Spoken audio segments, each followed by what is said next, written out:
जय हिंद। आज की वीडियो में हम लोग क्या देखेंगे, तरंग कण द्वैत तथा डी ब्रोगली का समीकरण। चैप्टर 3 पढ़ेंगे, तरंग कण द्वैतवाद तथा अनिश्चितता का सिद्धांत। तो देखिए, द्वैतवाद या डी ब्रोगली का समीकरण क्या कहता है। तो सबसे पहले हम लोग प्रकाश को समझ जाते हैं, प्रकाश को समझते हैं। ठीक, प्रकाश देखिए, प्रकाश क्या होता है, दो प्रकार से होता है। एक प्रकाश को हम लोग कण भी कह सकते हैं, कण है, एक प्रकार का कण भी कह सकते हैं। दूसरा प्रकाश क्या है, एक प्रकार का तरंग भी कह सकते हैं। ठीक, तरंग भी कह सकते हैं। जैसे कि आप कण कैसे कहेंगे, जैसे आप देखना कहीं पर खिड़की रहता है या छानी रहता है, कहीं पर मान लीजिए खिड़की रहता है। अब यहाँ से प्रकाश किरण ऐसे जाता है तो आर पार यहाँ से जाता है और यहाँ भुइयां में चला जाता है। तो आप देखना यहाँ पर छोटे छोटे कण आपको दिखाई देंगे। यदि आप यहाँ पर ऐसे खड़े रहेंगे, ऐसे देखना है, और यहाँ से इस खिड़की से प्रकाश इस पर आएगा। ठीक, जैसे आपके कमरे में खिड़की होगा, खिड़की से जब प्रकाश आ रहा होगा ना, सूर्य का प्रकाश, तब देखना तो धूल जैसे उड़ते हुए यहाँ पर दिखाई देगा, ऐसे ऐसे कुछ दिखाई देगा। ठीक, तो वो कण दिखाई देता है, छोटे छोटे कण रहते हैं। तो इस प्रकार से प्रकाश कण की भांति व्यवहार भी करता है। दूसरा आप देखना, ठीक, माइक्रोवेव में अगर इसको देखोगे प्रकाश को, तो कुछ इस प्रकार से ऐसे ऊपर नीचे ऊपर नीचे ऊपर नीचे ऐसे आते रहता है। ठीक, तो ये तरंगों की भांति भी व्यवहार करता है और कण की भांति भी व्यवहार करता है। लेकिन 1924 में कौन आया, लुईस, वैज्ञानिक का नाम लुईस डी ब्रोगली वैज्ञानिक भी आए। ठीक, पहले इसका खोज हो चुका था कि प्रकाश कण तथा तरंगों की भांति व्यवहार करता है। अब 1924 में लुईस डी ब्रोगली नामक वैज्ञानिक आए, जिसने बताया कि ये नियम जो प्रकाश पर नियम लग रहा है, प्रकाश पर जो नियम लग रहा है वो प्रकाश पर ही नहीं, ये सभी कणों पर, मतलब द्रव्य कणों पर, गतिशील कणों पर भी यही नियम रहेगा। ठीक, जो गतिशील है उस पर भी यही नियम लगेगा कि वो कण की भांति भी व्यवहार करेगा और तरंग की भांति भी व्यवहार करेगा। सभी गतिशील द्रव, जैसे कि उदाहरण के लिए समझ सकते हैं, द्रव तरंगे देखे हैं। ठीक, द्रव तरंगे, उसमें भी यही होगा, द्रव्य तरंगे बोल सकते हैं। ठीक, द्रव तरंगे, तो उसी को हम लोग देखेंगे। देखिए, लुईस वैज्ञानिक ने बताया कि प्रकाश में बस एक ही बस में नहीं होगा, वो जो अभी बहुत सारे द्रव तरंगे हमें प्राप्त हुए हैं या द्रव्य पदार्थ भी बोल सकते हैं, उसमें कण और तरंग दोनों की भांति व्यवहार करता है। देखिए, प्रकाश कण तथा तरंग की भांति, प्रकाश कण तथा तरंग दोनों की भांति व्यवहार करता है। इसे प्रकाश की द्वैत प्रकृति बोला जाता है। दो प्रकार से करता है ये, पर ये फर्स्ट है और ये सेकेंड, दो प्रकार से व्यवहार करता है, तो इसी कारण इसको द्वैत प्रकृति बोला जाता है। ठीक, द्वैत प्रकृति बोला जाता है। प्रकाश की इसी द्वैत प्रकृति के आधार पर डी ब्रोगली वैज्ञानिक नामक वैज्ञानिक ने माना कि केवल प्रकाश की ही द्वैत प्रकृति नहीं, बल्कि प्रत्येक गतिशील द्रव्य कण, प्रत्येक गतिशील पदार्थ या तरंगे या प्रत्येक द्रव्य कण के साथ एक तरंग संबंध होता है, जिसे द्रव्य तरंगे कहते हैं। इन तरंगों का तरंग दैर्ध्य कण के संवेग से निर्धारित होती है। यदि कण का संवेग p है तो उससे संबंध तरंग की तरंग दैर्ध्य लैम्डा =h/p होता है, जहां h प्लांक नियतांक है। ठीक, तो इसने क्या किया है, जो द्रव्य तरंगे हैं उसके लिए एक सूत्र निकाला है, h लैम्डा मतलब तरंग दैर्ध्य h/p। ठीक, तो इस प्रकार से ये सूत्र बताया। इसी सूत्र को हम लोग क्या करेंगे, निगमन करेंगे। वेरी MP है ये क्वेश्चन। कहाँ पर आया है, 2018 में देखिए 2018 में आया है, द्रव के कण तरंग द्वैतवाद की व्याख्या कीजिए तथा डी ब्रोगली के तरंग दैर्घ्य का निगमित कीजिए। डी ब्रोगली द्रव्य तरंगों की अभिधारणा के आधार पर बोर क्वांटम शर्त MV r = NH/2π प्राप्त कीजिए। ठीक, 2018 का ये क्वेश्चन है। ठीक, मतलब ये है, देखिए इसी में भी देखिए दिखा देता हूँ आपको। 2018 दुर्ग यूनिवर्सिटी का है। ठीक, तो देखिए यहाँ तक आपको समझ आ गया होगा। अब देखिए इसका निगमन उत्पत्ति करते हैं। देखिए उत्पत्ति हम जानते हैं कि म्यू आवृत्ति की फोटोन की ऊर्जा, μ0 आवृत्ति की फोटोन की ऊर्जा क्या आता है, E क्या आता है, E hμ होती है। तो E hμ समीकरण 1, जहाँ h प्लांक नियतांक है। क्या है, प्लांक नियतांक है h। अब देखिए इसके आगे, यहाँ तक तो आपको समझ आएगा। अब इसके आगे देखिए हमें ये सिद्ध करके लाना है ना, h λ h/p सिद्ध करके लाना है, ये वाला सिद्ध करके लाना है। ठीक, अब देखिए यहाँ पर देखिए लेकिन देखिए आइंस्टीन के द्रव्यमान ऊर्जा समतुल्यता समीकरण से हम लोग जानते हैं फोटोन की ऊर्जा इसने भी बताया E = mc²। समीकरण 2 हो गया। एक प्लांक के नियम के अनुसार लिए समीकरण 1, E क्या होता है, hμ होता है।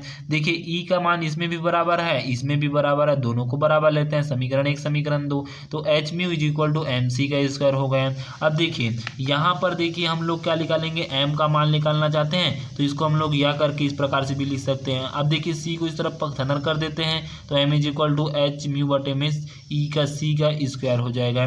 अब देखिए समीकरण 3 हो गए। अब फोटोन का संवेग P क्या आता है, mc। इसको v की जगह क्या लिखे, v की जगह हम लोग c लिखे हैं, क्योंकि इसका मान भी वेग होता है, इसका मान भी वेग होता है। लेकिन हम लोग किस में पढ़ रहे हैं, प्रकाश में पढ़ रहे हैं, और वेग को क्या प्रकाश में क्या बोला जाता है, चाल बोला जाता है। ठीक, चाल। तो ये प्रकाश की चाल c है। P = mc होता है। तो देखिए यहाँ पर देखिए P = mc होता है। तो देखिए m का मान हम लोग यहाँ समीकरण 3 से उठाकर रख देंगे तो hμ/में c का स्क्वायर, c से देखिए c कट जाएगा तो कितना c बचेगा, 1 c बचेगा। तो P = h इंटू में μ/में c बचेगा। अब देखिए यहाँ पर देखिए हम लोग जानते हैं μ c/में लैम्डा होता है, c/में लैम्डा होता है। तो देखिए c/में लैम्डा, अब लैम्डा को हम लोग इस तरफ पक्षांतर करेंगे तो लैम्डा c/में μ हो गया। और हमें क्या चाहिए, μ/में c चाहिए तो ऊपर नीचे कर देते हैं तो 1/में लैम्डा μ/में c हो गया। तो इसका मान हम लोग क्या करेंगे, यहाँ पर रख देंगे तो 1/में लैम्डा रख दिए, ये हो गया। अब देखिए P = h/में लैम्डा का मान चाहिए तो लैम्डा h/में p हो गया। समीकरण 4, यही हमें सिद्ध करना था। तो यही डी ब्रोगली का सूत्र है, सिंपल सा है, छोटा सा है। अब देखिए इसकी कुछ विशेषताएं देखते हैं, विशेष स्थितियां देखते हैं। देखिए विशेष स्थितियां देखिए, पहला देखिए कुछ विशेष स्थितियां यहाँ पर देखिए क्या है। स्थिति पहला, यदि m द्रव्यमान का कण आप, अब देखिए यहाँ पर हम लोग देखेंगे, क्या देखेंगे, स्थिति 1 देखेंगे। स्थिति 1 में देखिए क्या दिया गया है, यदि m द्रव्यमान का कण अनापेक्षीय वेग v से गतिमान हो तब कण का संवेग P = mv होता है। तो समीकरण 4 से देखिए P की जगह बस क्या रखेंगे, mv रखेंगे। समीकरण 4, लैम्डा h/में P था, P की जगह क्या रखेंगे हम लोग, mv रख देंगे। स्थिति 1 हो गया। स्थिति 2 देखिए, स्थिति 2 क्या किया है, स्थिति 2, यदि m द्रव्यमान कण के गतिज ऊर्जा k हो तब, तो k = क्या होता है, 1/2 mv का स्क्वायर होता है। अब यहाँ से हम लोग किसका मान निकालेंगे, ठीक, v का मान निकालेंगे, क्योंकि गतिज ऊर्जा v है। P = mv होता है तो यहाँ पर v की जगह हम लोग क्या रखेंगे, ठीक, निकालेंगे, वो मान रखेंगे। तो k = 1/2 mv का स्क्वायर हो गया। जहाँ v कण का वेग है तो यहाँ पर देखिए तिर्यक गुणा करेंगे तो 2k = mv का स्क्वायर। अब उसके बाद देखिए m को इस तरफ पसंद करेंगे तो बटे में आ जाएगा। अब v का मान रखेंगे तो v = √2k में m हो जाएगा। समीकरण 5 दे देंगे। अब देखिए इसकी जगह हम लोग मान रखते हैं संवेग बराबर क्या आता है, P = mv होता है। तो एम वी का मान हम लोग यहाँ पर रख देंगे, तो P is equal to M ऋण में 2k बटे में एम हो जाएगा। अब देखिए एम को हम लोग क्या ले सकते हैं, ऋण एम इज इंटू में ऋण एम इज इक्वल टू क्या होता है, एम होता है। तो इसकी जगह हम लोग ऋण एम लिख सकते हैं। तो इस प्रकार से हम लोग लिख दिए ऋण एम ऋण 2k बटे में ऋण एम हो गया। तो ऋण एम से ऋण एम कट गया तो क्या बचेगा, 2p इज इक्वल टू ऋण 2mk बचेगा। समीकरण 4 में मान रखेंगे तो lambda is equal to h upon में ऋण 2mk हो गया। p का मान रखेंगे तो इस प्रकार से ये हो गया। अब उसके बाद देखिए इसके आगे देखते हैं। यहाँ तक तो आपको समझ आ गया होगा। अब आगे देखिए स्थिति 3 देखिए, अनापेक्षीय वेग से गतिमान कण की कुल ऊर्जा E तथा संवेग P में निम्न संबंध होता है। निम्न संबंध देखिए क्या होता है, E का स्क्वायर माइनस में P का स्क्वायर C का square is equal to m0 का स्क्वायर C के घात 4। ये हम लोग सूत्र हम लोग पिछले वीडियो में पढ़ चुके हैं। ये E स्क्वायर माइनस में m0 का स्क्वायर C का square is equal to P square C का स्क्वायर होता है। इसको इस तरफ पकड़ेंगे, इसको इस तरफ पकड़ कर लिए, ठीक। अब उसके देखिए यहाँ से P का मान निकालेंगे, C को पक्षांतर कर देंगे तो P square is equal to E का स्क्वायर माइनस में m0 C के घात क्या हो जाएगा, m0 का स्क्वायर है यहाँ पर और C के घात 4 हो जाएगा बटे में C के घात स्क्वायर को इस तरफ पक्षांतर करेंगे तो ऋण में चला जाएगा। अब देखिए यहाँ पर देखिए स्क्वायर है तो इसको ऋण को हम लोग काट देंगे तो C बचेगा। तो P इज इक्वल टू ऋण C का E का स्क्वायर माइनस में m0 C का घात 4 हो जाएगा। अब देखिए समीकरण 4 में मान को रखेंगे तो देखिए P का मान रखेंगे तो lambda is equal to h upon में ऋण E का स्क्वायर माइनस में m0 C के घात 4 हो जाएगा बटे में C हो जाएगा। अब देखिए लैम्डा इज इक्वल टू क्या हो जाएगा, एच सी बटे में ऋण ई का स्क्वायर माइनस m0 C के घात 4। समीकरण क्या दे देंगे, इसको 6 दे देंगे। लेकिन k इज इक्वल टू क्या होता है, k is equal to MC का स्क्वायर माइनस में m0 C का स्क्वायर होता है। तो देखिए MC का मान क्या होता है, E इज इक्वल टू क्या होता है, MC का स्क्वायर होता है। तो यहाँ पर E लिख दिए तो k is equal to E minus m0 C का स्क्वायर हो गया। अब देखिए E इज इक्वल टू क्या हो जाएगा, k हम लोग MC को इस तरफ पक्षांतर कर देंगे तो E is equal to k plus में m0 C का स्क्वायर हो जाएगा, C का स्क्वायर हो गया। अब उसके देखिए इसके आगे देखिए समीकरण 6 में हम लोग किसका मान रखेंगे, E का मान रखेंगे। इसमें ये मान मिला है E का मान, तो इसके जगह हम लोग इसका मान उठाकर रखेंगे।